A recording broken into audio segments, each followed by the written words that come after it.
Now, a webinar is very, very simply, it's a web conference.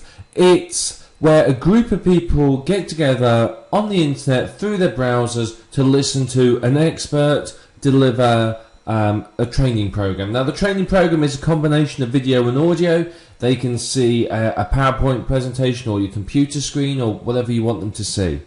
And while they're doing that, they can listen to you, and best of all, there's interaction between the two of you. So they're very, very powerful ways for you to present information to pretty much people across the globe. It's a fantastic way of training, a way of teaching people, and a way of providing information. And best of all, it's a very, very popular way of training at the moment. So, in the old days, it used to be just audio. You'd have a teleconference and people would talk. But, with the advances in internet technologies, the better availability of high-speed broadband, now video is so much easier for people on the internet. So, video is typically a part of a webinar. As I said, you would create a PowerPoint presentation, you would go through something on your screen to train them and show them how to do whatever it is you want to do. So it's very, very powerful and popular, and it's very effective. People love having webinars run. People love attending them. It's like attending an offline training course, but sort of in person, but online. People like going to training courses and training programs and learning, but often the cost or the distance is insurmountable for a lot of people. And for you as somebody trying to run that, it's expensive. You have to hire a hall, hire equipment, advertise, get people in, etc, etc, etc. So it's not always particularly easy to do. So a webinar allows you to run a training program almost as if you were there in front of them, but across the internet. So it's very, very powerful, and it's pretty much replacing teleconferences these days. If you remember a year or two ago, the thing was teleconferences, you had to run them, you had to do them, they were very important, it was the in thing. And really now, telephone conferences are sort of almost dying a death because they're not really very popular anymore. People don't like them, people don't use them, they're difficult, they're expensive because, let's face it, if I'm in the UK and the telephone conference is in the USA, I've got to pay for an international rate telephone call, which of course for a lot of people that would really put them off. And if you're in sort of somewhere like, say, India or a sort of a country like that, it may be that the cost of the call is significant, and we're talking a large proportion of your income. So telephone conferences, whilst good if people are in the same geographic area, aren't particularly useful if you are located in different time zones, different countries. Paying for international calls really would put a lot of people off. So webinars have really helped to overcome this because people can do it all online. They're doing it all through their browser. They're not paying for any calls. They're doing it all through their browser, so it's free with their internet connection, which makes it very popular. Now, having the video so people can see you and you can obviously show them your screen, and having the ability to run polls and take messages and questions from your listeners pretty much as you're working really is helping to make webinars very, very popular. People love this interactiveness of them, and that really is, to be honest, one of the major benefits is the fact that I, as sort of an attendee, if you like, can go to the webinar and I can ask a question. So there may be the big guru is there and they're running their training program, and I don't understand something, and I say, look, just help me out here, I don't understand this, what do you mean? And then if they will take the question, they may answer it, and there you are, I've had my question answered, which of course is going to do well for me as the attendee, because I'm going to feel well loved by the person who's running it. So this interactiveness makes it very, very helpful. The issue with telephone conferences, of course, is they couldn't be this interactive because you couldn't open up an individual line. You had to open up to everyone, and then you'd have 1,000 people trying to talk at once, which frankly is a nightmare. So webinars have made the whole online training thing so much easier and so much better in many, many ways. So webinars are a fantastic way for you to communicate with your subscribers. It's a great way for you to build a list. You can use webinars to build a list, to sell products, to establish yourself as an authority, to educate people as to why they have to buy from you. All sorts of things like that. So webinars are very, very powerful and very effective. They really, really are. So, I think what you'll find is, as we go through this program is you'll realize how effective and useful a webinar is. Now, I don't want you, before we start, I don't want you sitting there thinking, well, I'm not in the internet marketing niche. How am I going to run a webinar?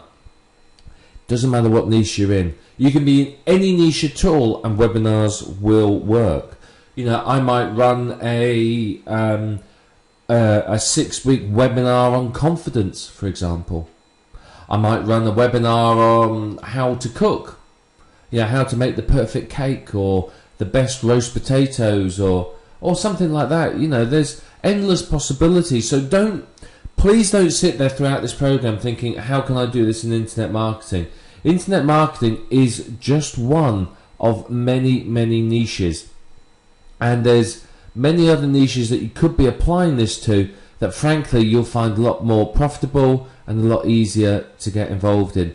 Now, we're probably going to talk mainly about the internet marketing niche because it's a fairly generic one that we're all very familiar with and we're obviously all involved with. So it's probably going to be our example throughout this this program. But do bear in mind that it doesn't matter what niche you are in. You may still run webinars, and webinars will still be very popular and very accepted by people. Remember, if you go into some of the other niches, self-help niche, the making money niche, things like that, they love attending seminars, and the webinar allows them to attend seminars whenever they want. So very, very effective. So let me just talk a little about what you're going to find in this course. Now, we're going to go through quite a lot of information about webinars. By the time we finish, you will know everything you need to know to run a webinar and be ready to go.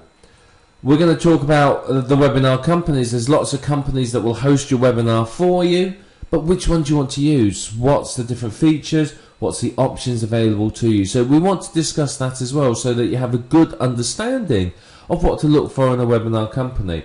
The last thing you want to do is to set up your webinar and have a nightmare because of the webinar company. I mean, that's really, really going to ruin it. If you've worked hard to get 1,000 people on there that are all raring to go and ready to listen to you, and then it all falls to pieces because of the webinar company, that's a huge, huge problem.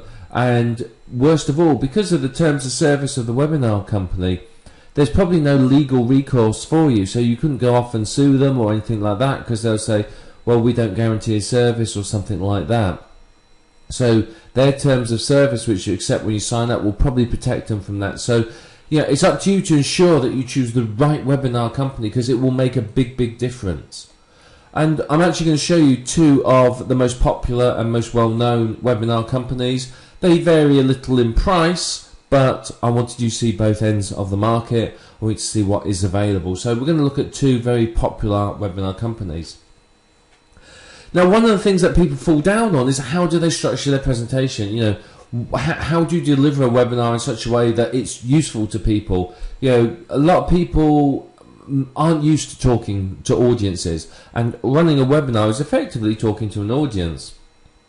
So the idea is that if I can help you to run that webinar in a structured and effective manner, it's going to make your life an awful lot easier because you're going to understand how to run that webinar for maximum effect. So if you have it structured well, it's going to run properly, it's going to sound well, people are going to be impressed, it's going to be professional. If it's badly structured and you're sort of jumping around all over the place, then of course it's not going to make any sense to your readers, your listeners, and it's going to put them off. They're going to be, thinking you're unprofessional, and you find a large number of them will probably leave the webinar. I'm going to talk a little bit about marketing your webinar as well. Now, obviously, one of the first places to look is your own list, but what if you don't have a list? How can you get people into your webinar? We're going to talk about that as well. And we're going to talk about the actual presentation of your webinar so that you don't sit there stuttering and going and ah all the time and people really not enjoying whatever it is you're doing. So I want to make sure that you have an idea of how to be confident presenting it, how to deal with the issues that are likely to come up. We're going to talk about when to run webinars as well. Now, obviously there's certain times of the day that will be more effective than others, but you're in a global marketplace, so what do you do? We're going to talk about that and help you understand it. We're going to talk as well about turning your webinar into a product and how to make a product from webinars. Now, they may sound like the same concepts, but they're actually slightly different, and we're going to cover sort of both of those in this so you really have a good understanding of it. And of course there's going to be a lot more. We're going to go into a good amount of detail here. I want to share a lot of information with you just to really help you become the best you can and run webinars. Webinars are a very effective and profitable way for you to run your business. They are very good. And what I want you to do by the end of this is to be in a position where you can very easily run your own webinar with no problems at all. So I want you to hold on and get ready as we're going to go through and start teaching you all about running webinars and profiting from them. So let's start talking about the tools that you need in order to run a webinar. Well, I think the first tool pretty much goes without saying. You're going to need a webinar hosting company, quite obviously. Now, you can try and get software and run your own webinar, etc., but frankly, it's so much of a headache, I wouldn't even bother trying. You need high availability coming into your site. You need a lot of technology behind it, which, to be perfectly frank, is too much like hard work. It's much easier for you to rent space from a webinar hosting company. Now, if you were really keen and you were running an awful lot and you wanted to go into the markets, then sure, you can do that, but most people aren't going to. So you're going to have to get a webinar hosting company. We'll talk about those in a little while. Now, next, quite obviously, you are going to need listeners. There's no point you running a webinar if there is nobody at all listening in. You've got to get listeners, and we're going to talk about that more as we go through the program. So, think about that. You are going to have them. Now, what else do you need? Well, you need a good quality microphone. What I strongly recommend is that you get yourself what we call a podcasting kit. Now, it's a microphone that it will sit on your desk, but it's in a base. It's got a base on it so it doesn't get knocked over. Has a cradle in it so that you can bang it a little and it's not going to get tapping noises. And it has a pop filter. If you don't have a pop filter, when you say "puh," you get some funny sounds. So if I say I've got a pop filter here, so if I go pop, you can see that. That's with the pop filter on. If I remove the pop filter, pop, you can see that it sounds very different. Pop and pop. And if I go snake, snake, you can see there is a difference, and it does make a difference. Now, what you can do if you want is, obviously not everyone's going to be able to spend sort of $70 to $100 on a decent microphone, so you may want to use a headset mic. If you are going to use a headset mic, then please practice beforehand and put it in a position where you don't sound like Darth Vader. There's nothing worse than listening to a seminar, a webinar where all you can hear is the host breathing.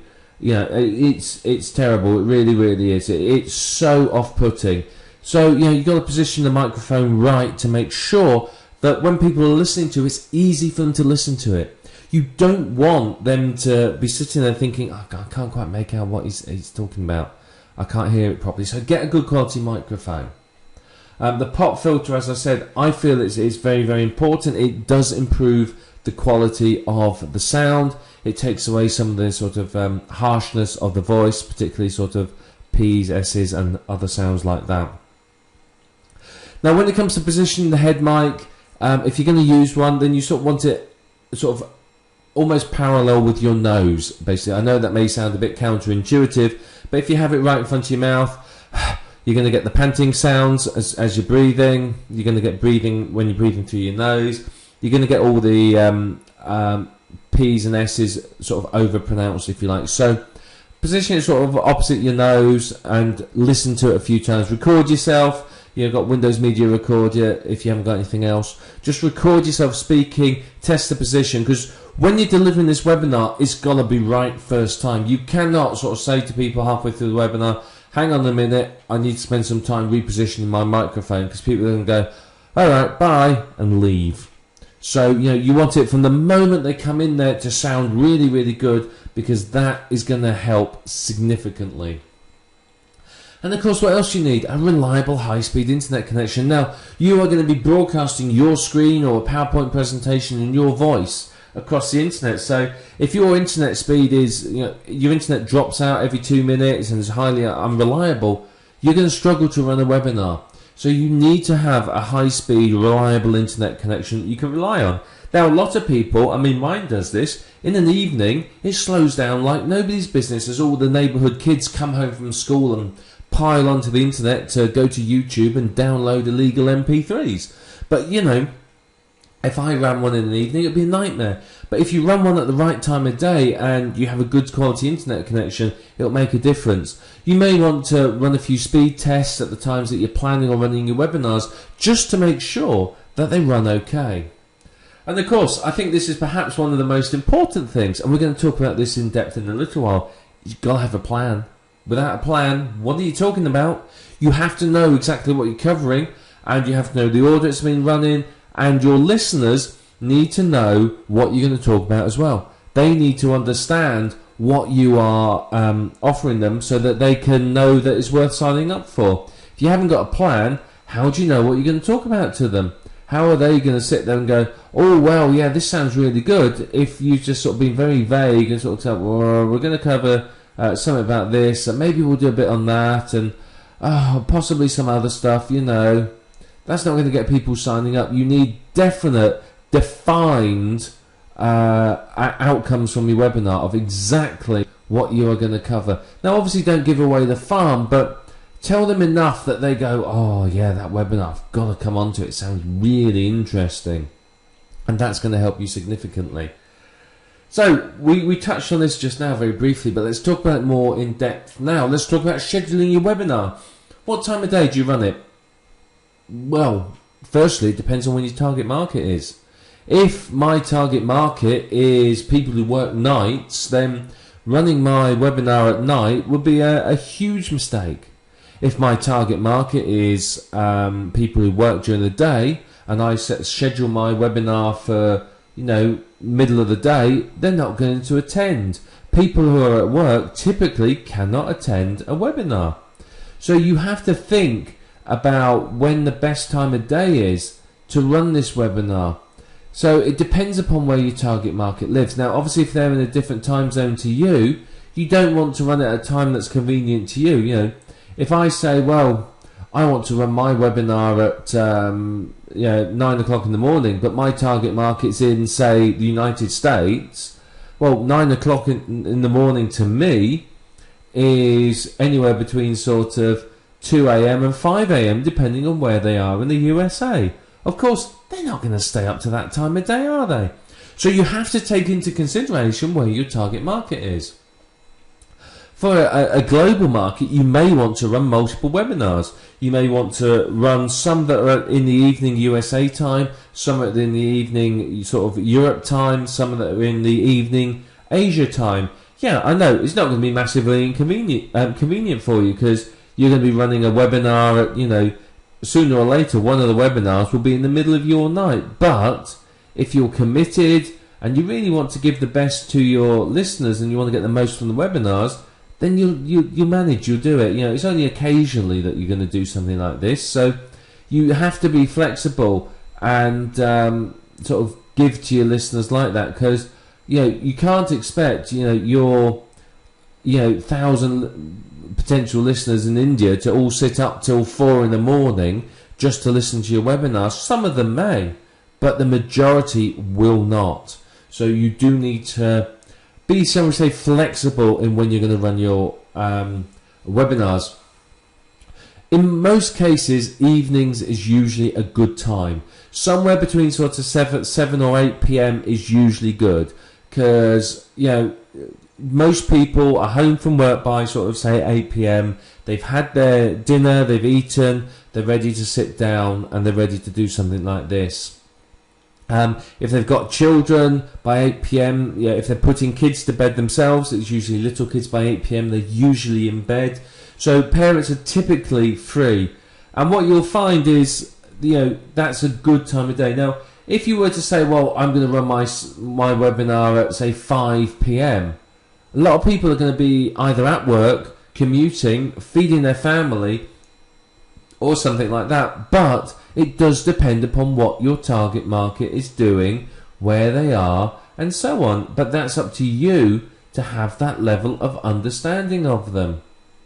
You know, you have to make the effort to know who your target market are, what they're doing, and so on. You know, you need to know their availability. And you may, as I said, schedule 2 or 3 or even more webinars at various different times in order to sort of maximize your reach. Now, that's very important if you are trying to maximize your sales. Now, say I'm selling something, I may well say, well, I'm going to run sort of 2 or 3 for, you know, a couple for each time zone, and that way I can maximize the people that attend, and of course then maximize how much I'm going to earn from it. So take into account that majority of people work during the day. Weekends are a bit funny. Now, it's hard to say whether weekend's good or not. I know personally, and from a lot of people I know, weekends are just terrible because, you know, kids stay up late, you're often out and about, so weekends don't tend to work as well. Friday nights aren't good.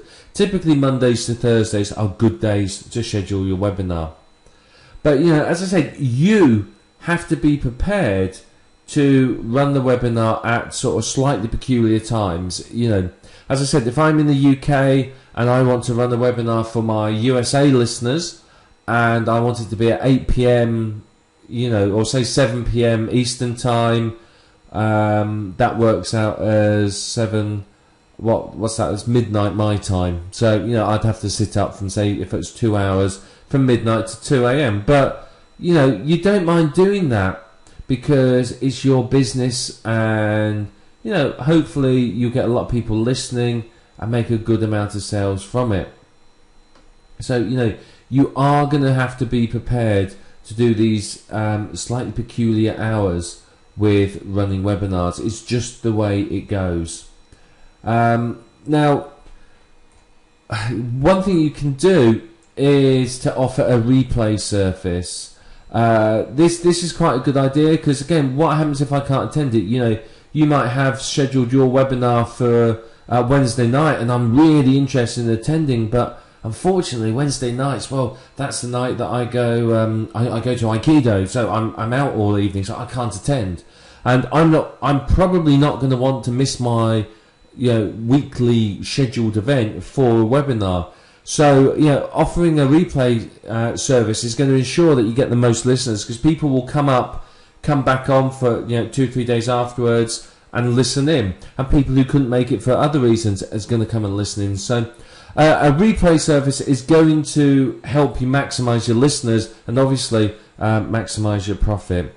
So when it comes to scheduling your webinar, please think about it very carefully. Make sure that you're not just sitting there going, well, this time's convenient for me, so this is the time everyone's coming to the webinar. Think about your target audience. Think about what they do for a living, where they work, what hours they work, and so on.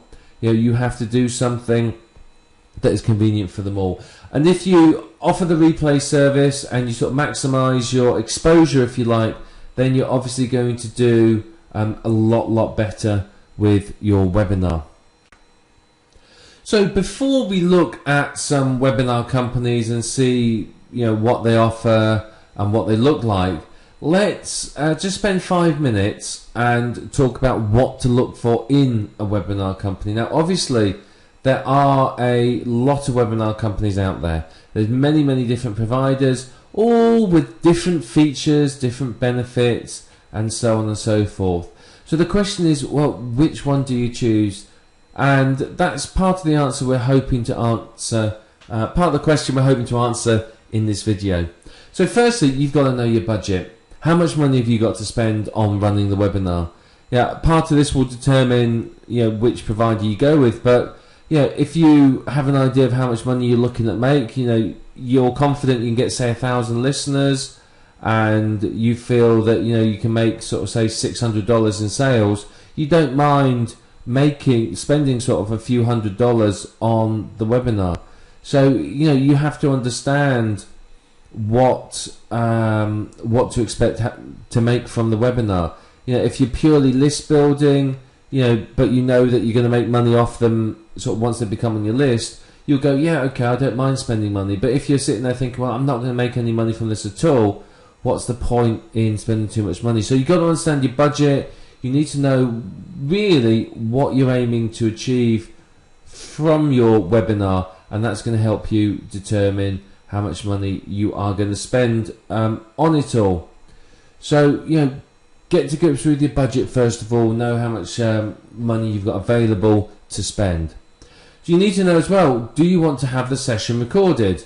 Are you going to say, well, yeah, I want to record this webinar because I want to, I don't know, maybe you want to say, well, I want to market it later on, use it as a product, have a replay available. In which case, yeah, sure, you're going to have to, you are going to have to get it recorded. So do they offer a record facility? If they do, is it included in the price, or are they going to try and charge you extra for it? You need to know that. What's the reliability of this webinar company? Are they there for the long term? Do they offer good quality? Do they have problems? Go and look at people's reviews. Have other people found it? Have they had issues, or have they found no problems at all with the company, found them very easy to work for? So look for a few reviews of the webinar company, and that is going to help you again to make your decision. How easy is it for the listener to use? Again, unless you've attended a webinar on that company, you can't really answer this question, but you do need to think about how easy it is. Look at a demonstration, see what it looks like. Is it intuitive? Do the people have to download any software? Can they just go to a browser window? What you might find is some people, shall we say, get a little bit upset if they have to download any software. People don't like downloading software, and quite often, I know this sounds ridiculous, but quite often you can find that just the fact that the webinar company insists that they download some software will put a lot of people off. I will admit it often puts me off. I don't like to put the software on my computer, because at the end of the day I don't want yet another piece of software cluttering up my computer and taking up all the space. So a lot of people don't trust it. So quite often, if you can find a webinar company where you don't have to do any of that, it'll be much more effective for you as the person who's hosting it. Now, you need to, as well, one thing that's useful is being able to host polls and take questions. Can you ask questions of people and get them to take a poll? Can you say, well, does everyone understand how to FTP something to a server? If you get back, 90% of them don't know, you want to cover that. But if you get back that only 10% don't know, you may say, right, well, when you go to the replay, I'll put a video up there of it, and you can take some things offline then that you spend time talking. It helps you, if you can run polls, to understand what your listeners know and what they don't know, which obviously is going to help you tailor the training program specifically for them. As I said, the last thing you want is to spend an hour explaining how to FTP and how it all works when 90% of your audience knows, because they're going to be bored senseless. So, it's useful to be able to do that. Same with taking questions. You want to be able to take questions. You want to be able to you know, have people be able to ask questions, because that helps you understand what they do and don't know, and it helps you understand what they don't understand that you're explaining, because you may think you're explaining something that's crystal clear, but to everyone that's listening, they're scratching their head going, I don't know what he's talking about. What's he talking about? No idea. He's talking gibberish. So, you know, taking questions often helps. Now, whether you answer the questions then and there, or you leave them to the end, that's up to you. One thing that works quite well is keep an eye on the questions, and if the questions are something that is directly relevant and will help understanding of what you're trying to communicate, answer it then and there. If it's one that you look at and think, well, it's a bit off topic, write it down and you can always answer it at the end. So, you know, that's very, very important. Now, here's another important consideration. How easy is it for you to use the webinar company? Is it easy? Is it difficult? Is it an intuitive interface? Is it complex? Does it require you to install software? Yeah, etc., etc., etc. You have to understand how easy or not easy it is to use the webinar company yourself. What's the availability of incoming lines? You know, if you're running a webinar and you're expecting, you know, 4,000 people on it, but the webinar company go, well, actually, you know, we can only really support, you know, 100 people, then it's useless, waste of time. You've got to understand how many people they can support and whether that is sufficient for your needs. You know, if you're planning on a paid webinar where you're only going to have 100 people, you don't need 4,000, a capacity of 4,000. So, you know, again, you've got to understand the size of your webinar, because it's going to influence your budget. But again, the final consideration really is, what's the speed of response to the website? Is the webinar host one of these companies that's so slow? You know, you click on something and it takes ages to update.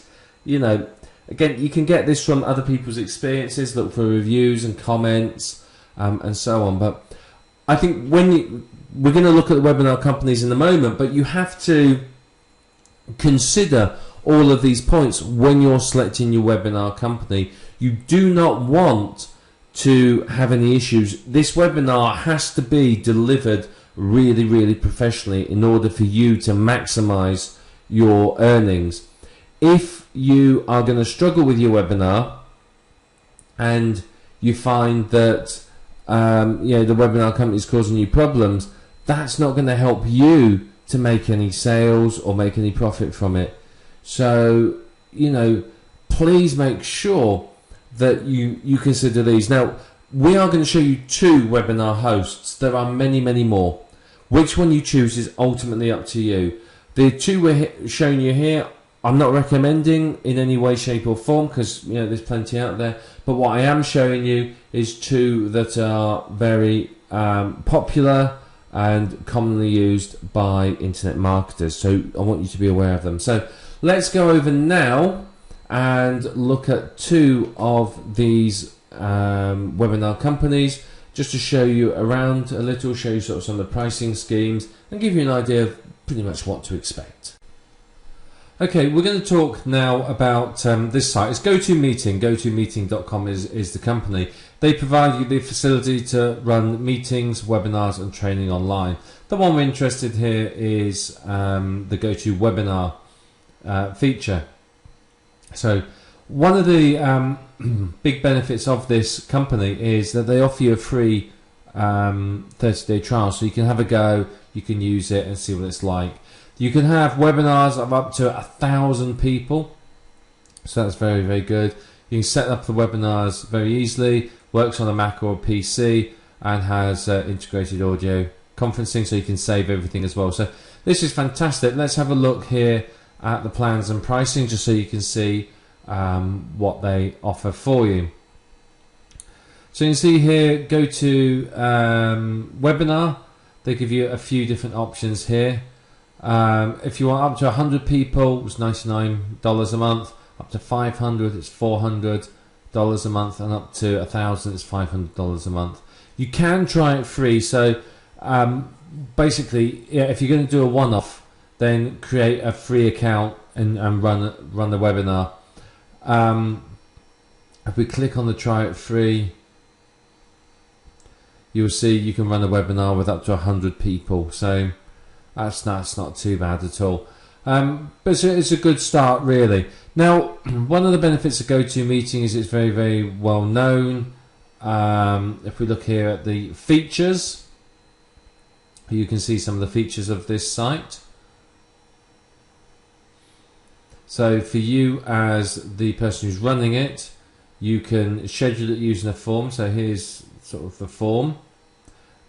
People can register, you can brand it, you can set up practice, you can have practice sessions beforehand, which is fantastic. Now obviously we will talk about practice sessions and how important they are. You can have email templates as well. For attendees, you can see here it's self-service registration, there's automated reminder emails, and if they use Outlook, obviously it can integrate with the Outlook calendar, which is fantastic. So here's the control panel. This shows you can see it goes down quite a bit there. So you can see sort of what you can see. It tells you you're on air. You can stop showing your screen. You can show your screen. You can use the keyboard and mouse, etc., etc. Here it tells you how long you've got. Tells you how many attendees there are and how many are paying attention. Now this is quite useful. It always freaks people out. It's basically how many have got the window active and how many haven't. You can see the questions that you've got and polls, and again you can look at the audience, you can look at your attendees, you can see their names and see sort of other information about them here. So you can see here one of the features is you can record your webinar. You have a which is obviously great because you can use it for future use. You have a pen and a highlighter, spotlight and arrow tools, which helps you point to things on the screen. You can share your whole desktop. You can change presenters easily. You can see there's a button there. You can transfer keyboard and mouse control, and then you can see again if you go down, you can use the telephone, mic and speakers, and then here you have your polls and you have your questions here. So you can see people asking questions as well, and then you've got sort of chats at the end. You can see it's very, very easy to use, very easy for them to join your webinar. They have an option to here, you can see it, raise their hands to get your attention. They can type in questions, join in polls, or chat down here as well. And then if we just continue down, you can see you can get toll-free audio services if you want. And then afterwards, you can get sort of feedback. So you got options to provide detailed reports on registrations. You can survey people. You can see reports on everything that happened.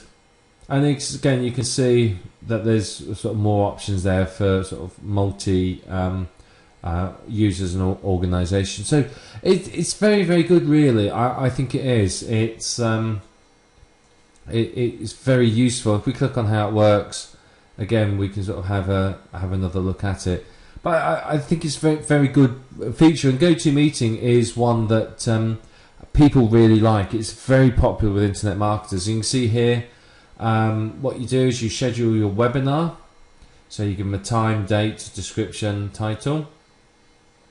Then you invite people to register, so you can fill in sort of forms and invite them from there. You remind them to attend, so you can see here you can send out 3 reminders, so you can set one for a few days, 1 day and an hour, and you can link there to include it in their Outlook calendar. You can prepare for it, so you can look at any of their registration responses. You can practice a few times to get yourself good at it. You can see how many people have registered and so on and so forth, and then obviously you present your webinar. So they've spent a lot of time. I mean, a big part of GoToWebinar is aimed at corporates and companies, but as internet marketers, it's still very, very useful for us. There you can see our screen. You can choose, people can choose that either to come in via their mics and speakers or telephones. You can see your control panel, you can see what people can see on your screen. Attendees see what you show them, so this is what they see. Then they can raise their hands and submit questions using this little control panel over here. And then of course you can get some polls there and see what, ask people questions and get them to interact with you, which of course is very, very good. Then of course we've got the evaluation, so you can see people can rate the webinar, see what they think of it, and you can see how many people attended, how many surveys, etc, etc. So it's very, very good, and you can have all sorts of reports if you want, and then you can send a follow-up email if you want to. So you can see GoToMeeting.com is actually quite a good site. It really is. It's very interesting, and it has a lot of good features on it. It is a little bit pricey. I mean, most of us are going to want more than 100 people on our webinar. So you're looking at $400 a month, which is quite a lot. I think that's why a lot of internet marketers, and of course I didn't say this at all, is a lot of people, if they're running the occasional webinar, will just sign up for a new free account, run their webinar or two, and then cancel it before they get billed. So that's one way of doing it. But it is a good site. It's got a lot of features. It's very professional, and it's very professional because it is aimed at big companies. So this is aimed at sort of companies using this for their staff. So it's GoToMeeting, as I said, is one of the options available to you. Now, some of you may well have fallen off your chair at the price of GoToMeeting. It's not cheap, is it? $400 a month. And unfortunately for many marketers, particularly smaller marketers, $400 a month is a lot of money and really beyond their reach. So there's another company called dimdim.com. They are another web hosting, webinar hosting company. So they do similar things to the site we were previously on, GoToMeetings. Now this is their site. You can see some good information here. They hold online meetings, webinars, etc, etc. Now you can see there's 3 levels of membership. You have Pro, Webinar and Business. Now their 1,000-person events, which is this one, is $65 a month. So it's telling you that basically you can go to GoToWebinar and pay $500 a month, or you can go to them and only pay $65 a month. So you can, they do other things as well that like whiteboard and other features. So you can try this for free. So again, it's very, very useful. Here we are. This is the Pro version, so this is a good one to start with. It basically allows you to enjoy meetings and pro features with 50 people. So it's $25 a month. But you can see you can record your meetings, you can share applications or windows, you can share additional webcams, you can customize your room, you can change what attendees see, you can store files, you can conduct polls. You can see there's some good stuff there. And you can see here the different options. So if we go for this one, DimDim Webinar, we can have up to 1,000 people on there, which is absolutely fantastic. And we can do sort of the group and audience management, which is really what we're after. So it's a very good alternative. You can see they've got a user guide and a quick reference guide there as well. And you can get started and use their free trial here. You can get more info as well, so let's just go and look at there, compare the products, and we'll see some of the differences in them. Again, you can see here that I've got a 1,000 person room. Fantastic. I've got 2 gigs of storage. I can have up to 4 people participating as hosts. Public and private chat. I can make anyone a presenter. I've got audio conferencing, and you can see there's lots and lots of other features. Conduct live polls, that's very important, and we get sort of reports as well, and so on. So it's a very, very useful tool. What I wanted to do was just show you an alternative to GoToMeeting. GoToMeeting is the one that most people think of when they think of running a webinar online, but $400 a month is a lot of money. It really, really is. So, a lot of people aren't going to be willing to pay that. However, $65 a month, that I'm a lot happier with. That means that I can, most of us will be able to afford this. Even if we only stay members for a month or two while we run our webinars, it doesn't really matter. You can cancel your membership afterwards, but it's still significantly cheaper than GoToMeeting.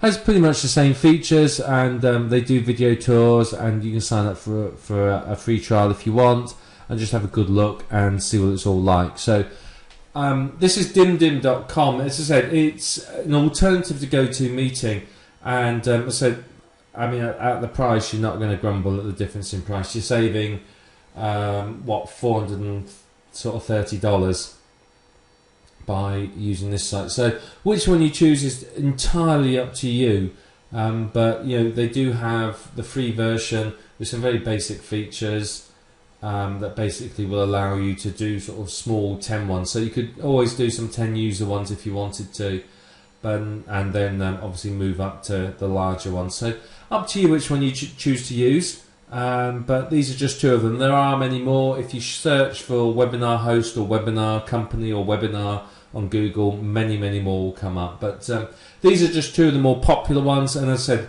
I wanted to show you two at different ends of the sort of budget range, so that you can really realise that there's plenty of options available to you, and that webinars really aren't outside of your reach. If I just shown you GoToMeetings, you might be thinking, I can never run a webinar. I can't afford $500 a month. Here though, $65 a month plus a free trial. You can't complain at that, can you? So GoToMeeting is the first site, and DimDim is the second. Both of these are very reliable, well-known webinar hosting companies that you could possibly use.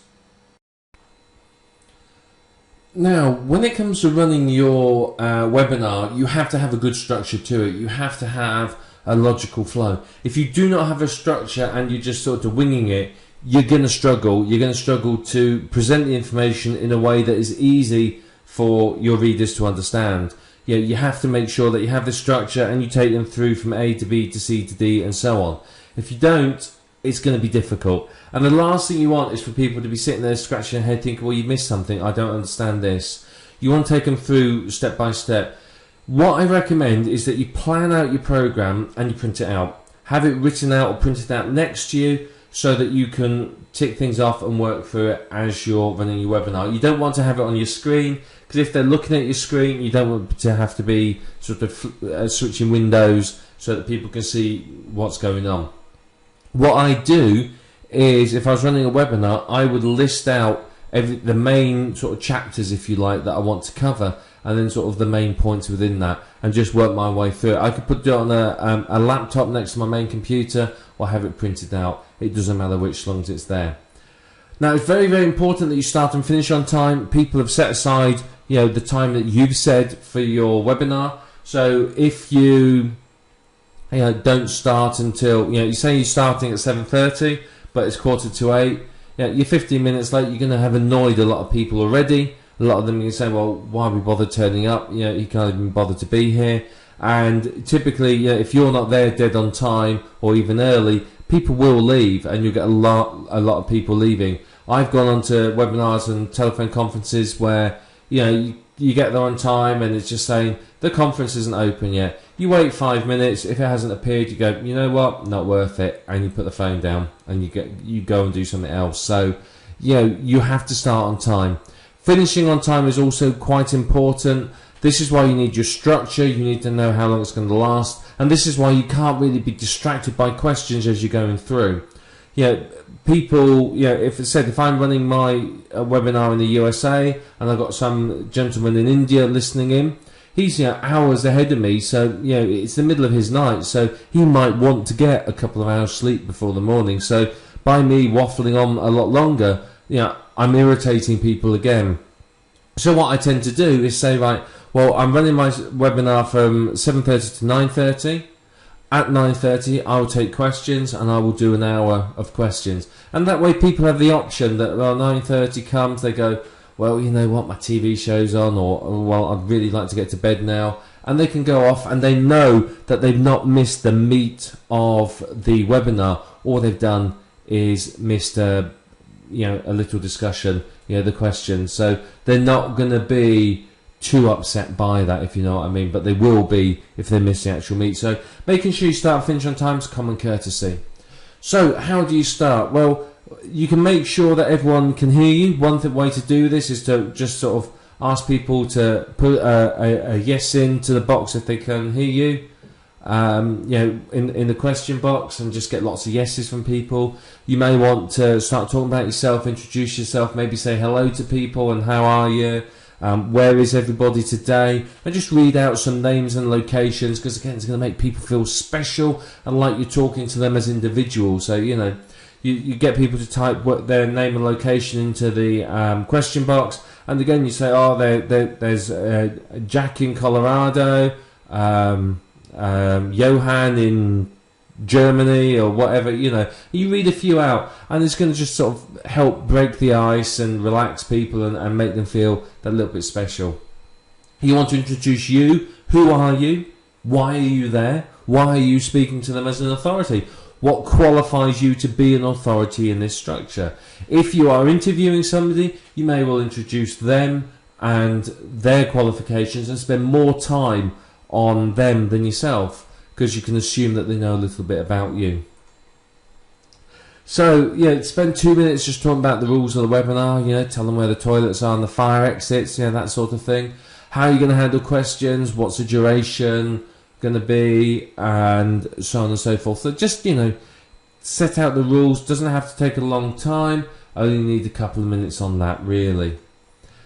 Then give them a little bit of background if it's appropriate. You may want to sort of tell them, well, I'm running this webinar because, and give them some information that lets them understand why it's being run and why it's important that they listen. Once you've done that, you're going to introduce the webinar. What are you going to tell them? Tell them what they're going to learn throughout the webinar. That's the next thing you need to do. So again, this is only going to be a few minutes, 5 minutes at the most. You're going to introduce the webinar, and often the background and the introduction sort of merge into one. It depends upon the subject and sort of how you're presenting it. Then you'd get into the main meat of the webinar. Now this may be half an hour, it may be an hour. It depends upon what you're trying to communicate to them. It's going to be as long as it needs to be long. So you then go into the main meat and you tell them the main content. Try not to get too distracted by questions and go off on tangents. If people ask questions, yay, that's all well and good, but do not allow yourself to get distracted. Take questions where it helps enhance the understanding of the content that you're trying to present. But it's important that your webinar flows logically. It's got to go from A, B, C, D, and so on. If you're going from A to E to F to Z to T to B, people can go, huh? So make sure it flows logically. It's just going to help people understand. Remember, this has to be as easy as possible. And by making it flow logically, you're going to build a good relationship. People are going to be happy with what they're seeing, and they're going to feel a lot better about the whole webinar thing.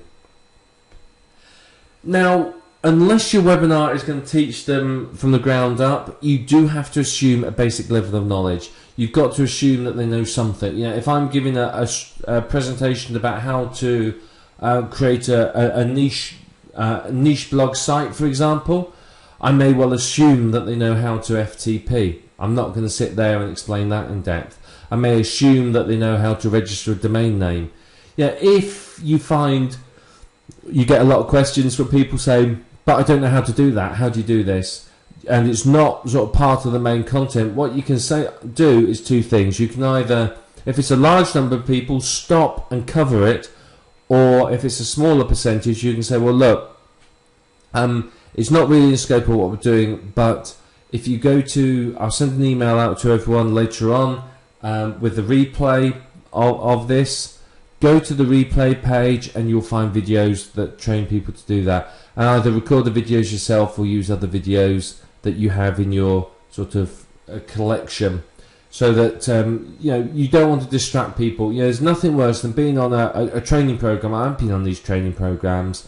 I've been on technical training programs, and you got people asking the noddiest of questions, the simplest of questions, and you're sitting there thinking, hang on, how do you not know how to do that? It's fundamental to doing it, but you are going to find people like that. So don't let them distract you, and sort of take it offline, if you like, and away from the webinar. As I said, if 90% of your audience knows how to FTP, don't spend half an hour teaching that 10%, because that 90% going to be bored. Once you've finished, you want to summarize the content. You may want to give them sort of a next steps, an action plan, something like that to get them going. You may want to sort of summarize it in such a way that you say, right, step 1, step 2, step 3, step 4, and so on. If you're selling something, this is sort of where you would also put a call to action in. You'll have very subtly sold the product throughout the webinar, but towards the end, you will sort of be a bit more pushy and tell them, well, if you like this, you'll love my product, and something like that. You'll push them towards the product if you're selling something. You may well, as I said, allow for a question and answer session at the end, and again, that's going to help you to make sales, because people get, but basically people are giving you a chance to overcome their objections, which is invaluable. It really, really is. So, think about that. Have the question and answer session at the end, overcome their objections to buying, and then close with a further call to action and where to go next. And running your webinar like this is going to maximize the effectiveness for your listeners, and of course it's going to maximize the profitability for you. Having the calls to action, having the sort of chance to overcome their objections and then call to action again, it's going to maximize your sales. So, again, dealing with it like this is going to be professional, it's going to look good, people are going to be satisfied. The people who don't understand it, the 10% who don't understand the basics, they'll be pleased because you've addressed their needs by uploading these special training videos for them. The 90% who do know will be pleased because you haven't wasted their time explaining sort of the fundamentals. So, this is a great way of running them, and it's a structure that you can apply to any niche and any webinar, and you'll find it to be very, very effective for you. So that's how you structure your presentation. It's not too difficult, is it? You can do this. So let's move on now to the next video. You know how to structure your presentation, so let's get on and give you some more information about how you can really profit from these webinars. So let's talk a little now about how you market your webinar. So in order to make it worth your while in most cases, you need a good number of listeners. We're not talking tens of thousands, we're talking sort of a few hundred. But it depends on the type of webinar. If it's a web training course, it may well be sort of tens rather than hundreds. If it's a free webinar where you're selling something, you want the more the merrier, really. And quite often, the scarcity in line numbers will encourage people to sign up. If you've sent a mail out to 100,000 people about your webinar, and you say, well, there's only 1,000 places, you're going to get a rush of people who want to be there. So where do you market it to? Well, firstly, you can market it to your list. Your list is probably your first port of call. Now, some of you are not going to have a list, in which case, obviously, you can't market to your list. But a list is typically where most people would start marketing webinars. If you don't have a list, then you're going to have to joint venture with other people. So this is where it gets a little bit more complex, because if you're joint venturing with other people, you're going to have to obviously make sure that you can track their affiliate commissions or pay them per lead.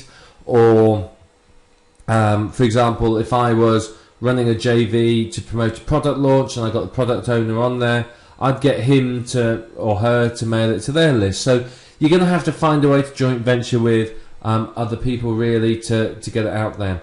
So this may require reciprocal arrangements, it may require affiliate links, or anything like that, really. It depends upon sort of how you are going to run it. So you've got to think about this and think about how it's going to work. So it's important to realise that, even if you've got a small list, you could still get a good number of people attending your webinar. So, market it to your list, joint venture with other people, pull in a few favours from other marketers, whatever it takes, really. What's a good idea? Before you run it is send out reminder links to attendees sort of 3 days beforehand, get to send out reminders a day beforehand, and even an hour. Remind them a few times, but don't sort of hassle them every sort of 10 minutes saying, don't forget the seminar, the webinar, don't forget it, don't forget it. send out these reminder links. But these reminder links can be under the guise of useful information. So you're providing them maybe with something they got to do before they turn up, some studies, some information they got to have, what they need prepared, ready for your webinar. You may be giving them some information, some background knowledge on the webinar, and building it up to make sure that they attend. So these reminder emails serve sort of a few purposes really. It helps to remind people about your webinar. It helps to remind them why they really need to attend it. So, make sure there's useful information rather than just a link that says, yeah, my webinar's tonight at 7 p.m, be there. Get some good information in there. It's going to help you make the sales. You can usually, with a free webinar, expect quite a lot of people not to attend.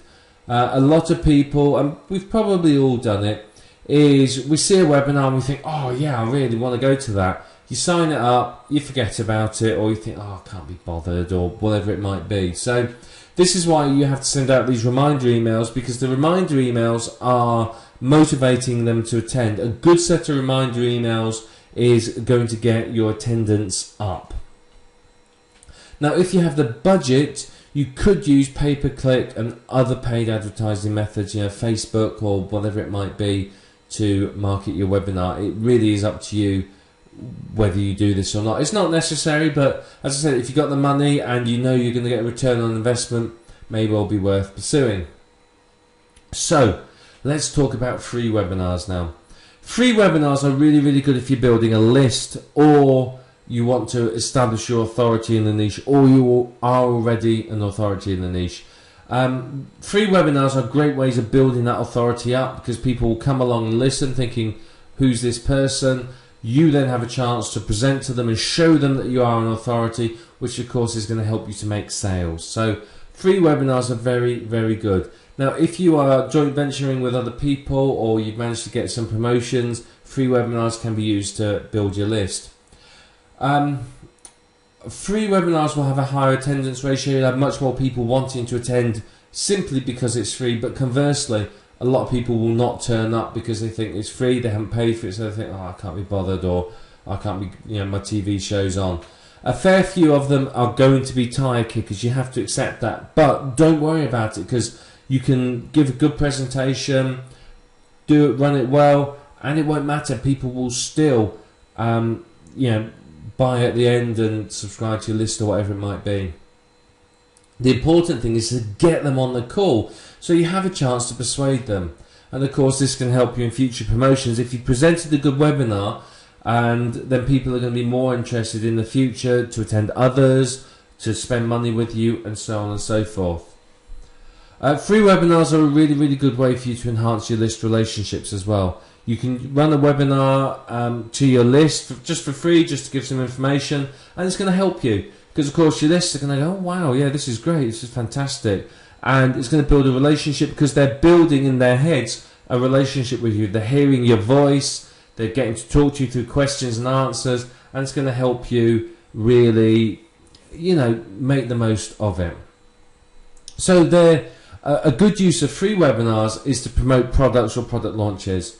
If there's a brand new product launch going on, I could run a free webinar on it, maybe even get the product owner in on it if I could. If I've got my own products, or I've got affiliate products I want to sell, there's nothing to stop me running webinars on those. Give some background information, give some information that sort of helps them do what the product says, and then point them in the direction of the product as the way to go. Paid webinars. Well, paid webinars are great, of course, because you're getting paid for it. You've got 100 people that paid you $50 a time, for example. You're going to love that, aren't you? So paid webinars are often very, very good. So they're a good way to earn. Now, one of the big benefits with them, or one of the big challenges, is you've got to sell it to people. Why would I, as your listener, want to turn up to it? So you've got to really make them go, yeah, I've got to attend. So paid ones tend to be, not just one-offs. They tend to be a series. So I might run a series of webinars on how to create your own graphics from Photoshop, for example. And then it's like attending college or an offline training course or something like that. So you have to sell the paid webinars, But what you will find is if somebody pays, they are likely to turn up. In 99% of the cases, they spent good money, they're going to be there. It's only in case of emergency or extreme apathy that you find that they don't actually turn up to the paid webinar.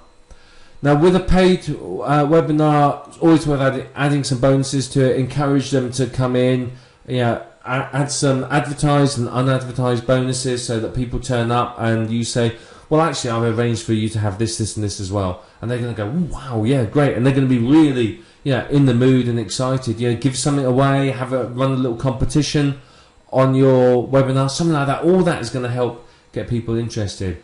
The replay is very, very important for a paid webinar. People will want to listen to it repeatedly.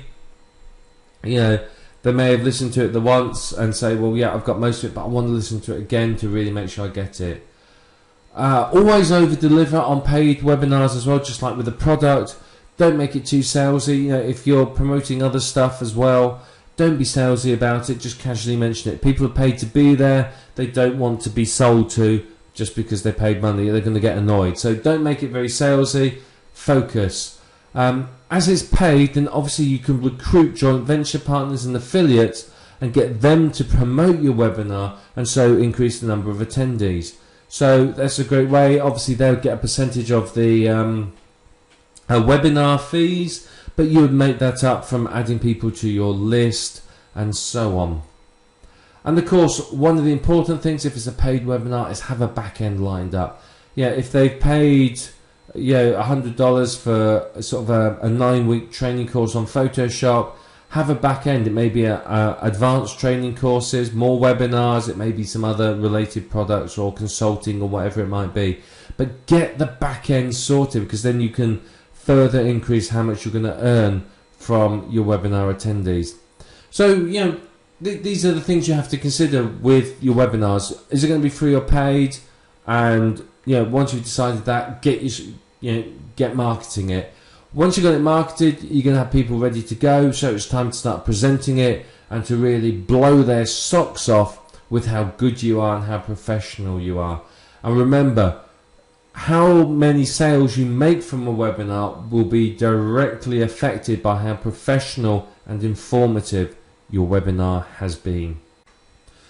So now it's time to present your webinar. Well, you may be nervous speaking in front of people. Yes, you're still running a webinar, there's no one actually sat in front of you, but you may still be nervous, so you're going to have to overcome that. Now, you may want to sit there and imagine that you're talking to your best friend, or you're just chatting to a group of friends in a bar or something like that, whatever it takes. You may be nervous, don't let it show too much. Just be calm, be relaxed, and you'll be fine. Just don't worry about it. Make sure that you're organized beforehand. Make sure you know what you're going to talk about and so on. All of this is going to obviously help you to feel less nervous.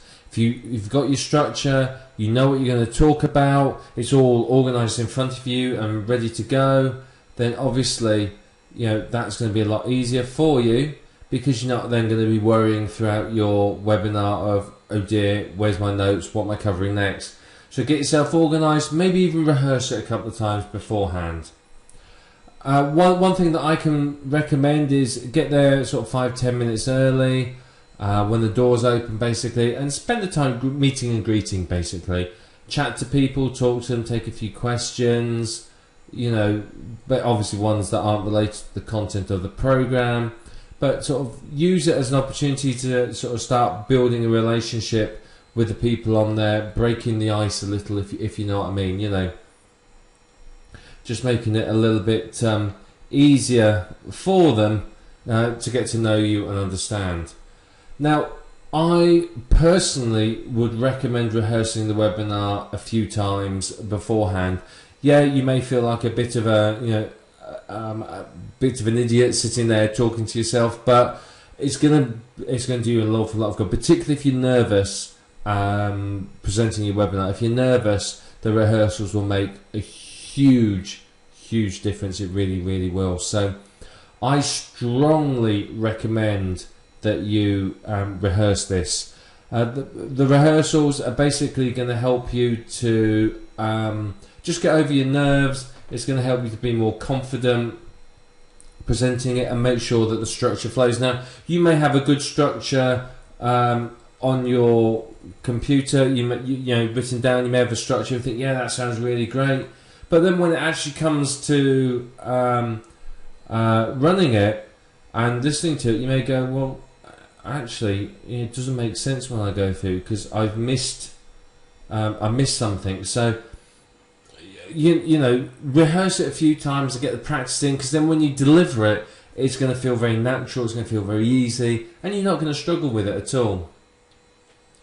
Now, a lot of people in webinars will interview other people and they'll talk to experts. Now, if you're going to do that, make sure you have given them the questions beforehand and the structure, maybe even worked with them in order to get the webinar working well. You know, send them your proposed outline, get them to make sure that they're happy with it, maybe add to it if there's anything that they feel that, you know, can be added to it to make it any better. So they may come up with some ideas and say, well, you know, yeah, you've done well, but one of the things that's important for this is, you know, whatever it might be. So just make sure that you're open to being flexible and for your, you know, the person you're interviewing helping you out. They will help you out in 99% of cases. Of course, it's going to help them. So they might have previous experience of running these sort of webinars. So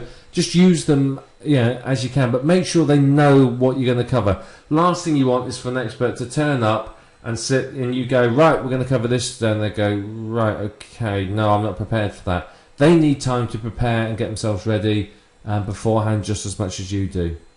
When it comes to presenting it, follow your structure.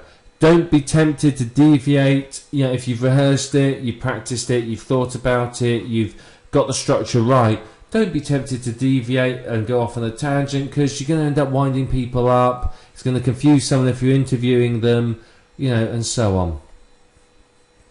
Define when you're going to take questions right at the beginning and literally only do them at that time.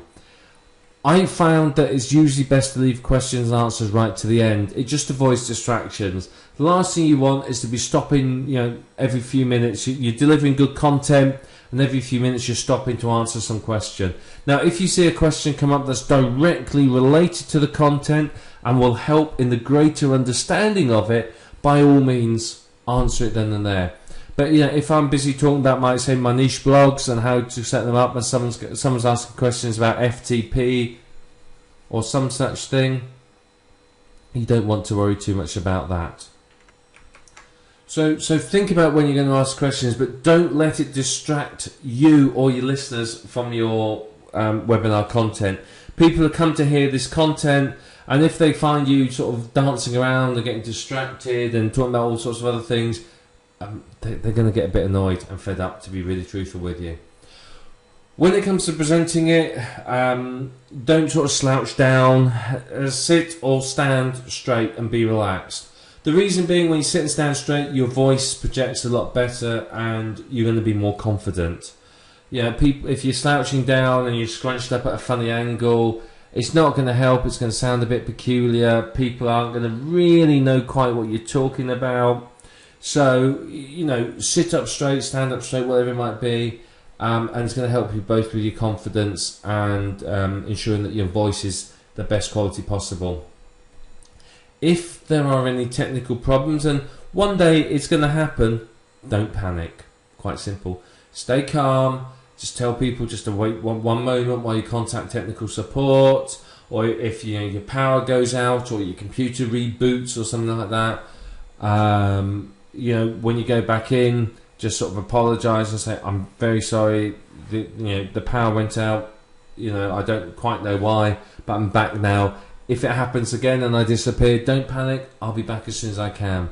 So, you know, just be calm, deal with it in your stride, and don't get sort of frustrated and worried. The instant you start getting angry or acting unprofessionally, it's going to impact how people think of you, and it's going to impact the professionalism of your webinar. If there's a facility for listeners to talk back to you, make sure that they're all muted. The last thing you want is for you to say something and all these people suddenly start trying to talk. So, or if there is that facility, which on a lot of webinars there aren't, make sure that they are muted. Most of the time on webinars, the question facility is through a box that they enter. They type it in their browser basically. So there's no vocal abilities for them. Also have a definite end time in your mind. I think that's very important as well, and stick to it.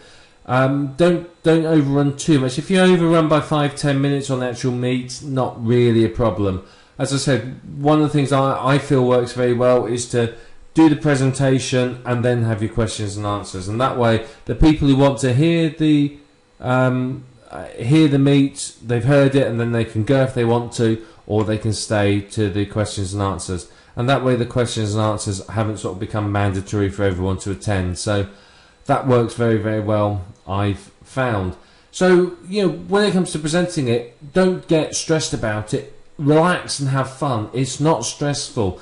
The idea behind it is that you enjoy it, it's a good time, you feel good about it, and that, you know, you enjoy it. The last thing you want to do is to make it really, really stressful, because of course what's going to happen then, it's going to put you off, it's going to impact how you deliver your webinars. So just relax and enjoy it. It's fun. You're going to have a great time talking to all these people and helping them to really become, you know, great at whatever it is you're teaching them, and hopefully you'll be making a good number of sales as well from it in whatever you're selling. So just be relaxed, be confident, be professional, and you won't have any problems at all with it. If you're really, really nervous about speaking sort of to an audience like this, then I would recommend you get some training in public speaking.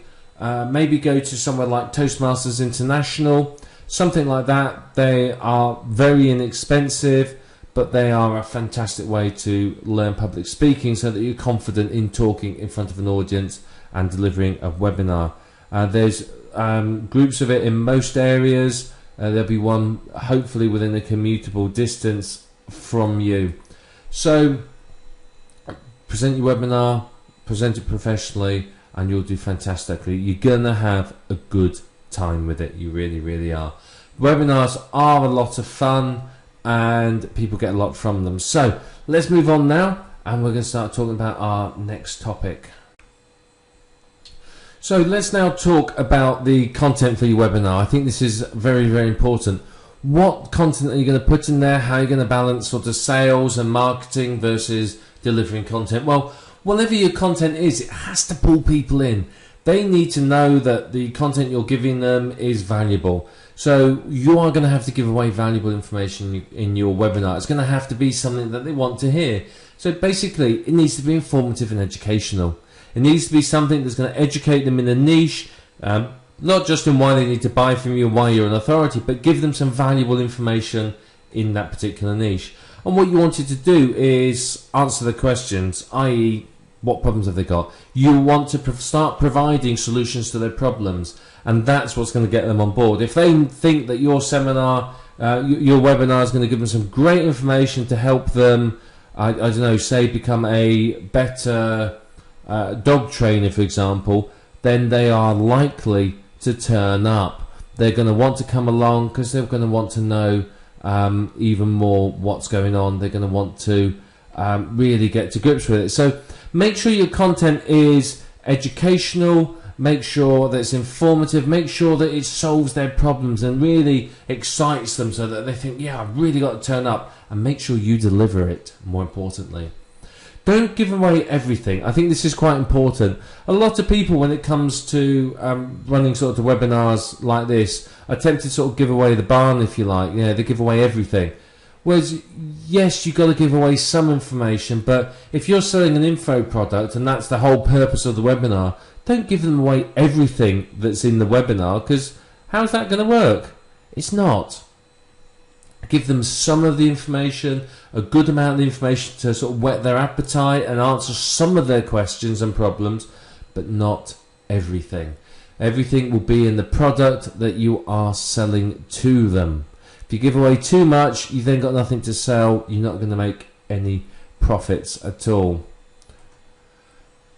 Now, yes, I think it's important. It's quite important, I think, that you really do think about this balance of how much information do you give them versus what are you selling them.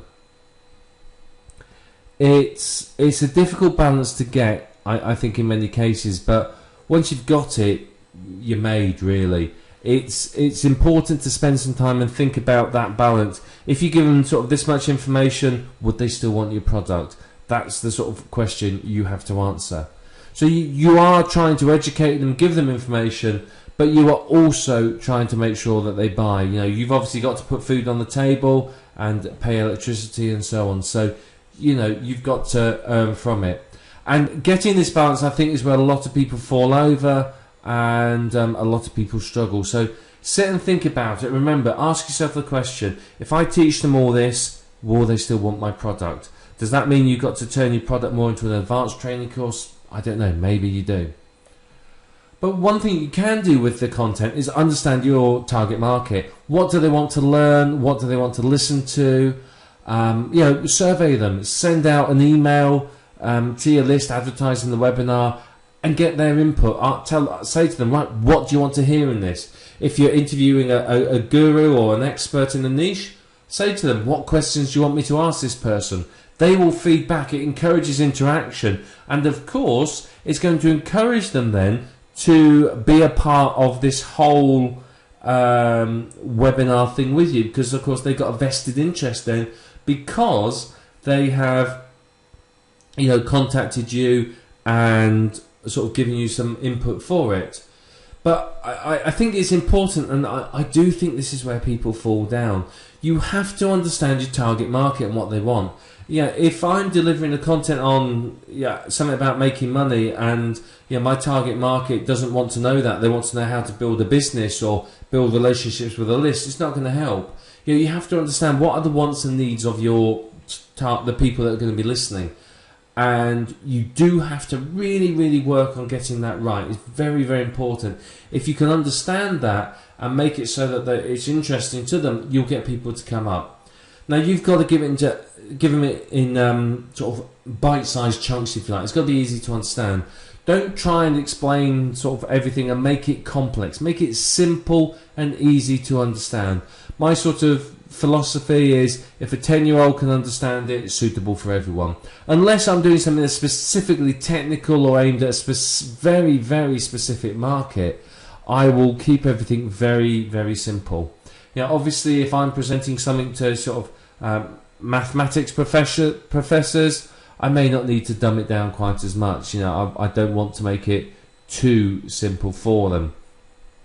So, I think you've got to really think about how you are going to present this and how it's going to be for people.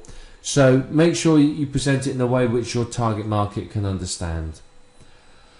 When it comes to sort of the balance between sales and content, don't spend too much time selling to them. Sell subtly, casually mention the other product, tell them how good it is, and so on and so forth. But don't sit there and sort of constantly go, well, you've got to buy this product to find out more, you need to buy this product, etc., etc.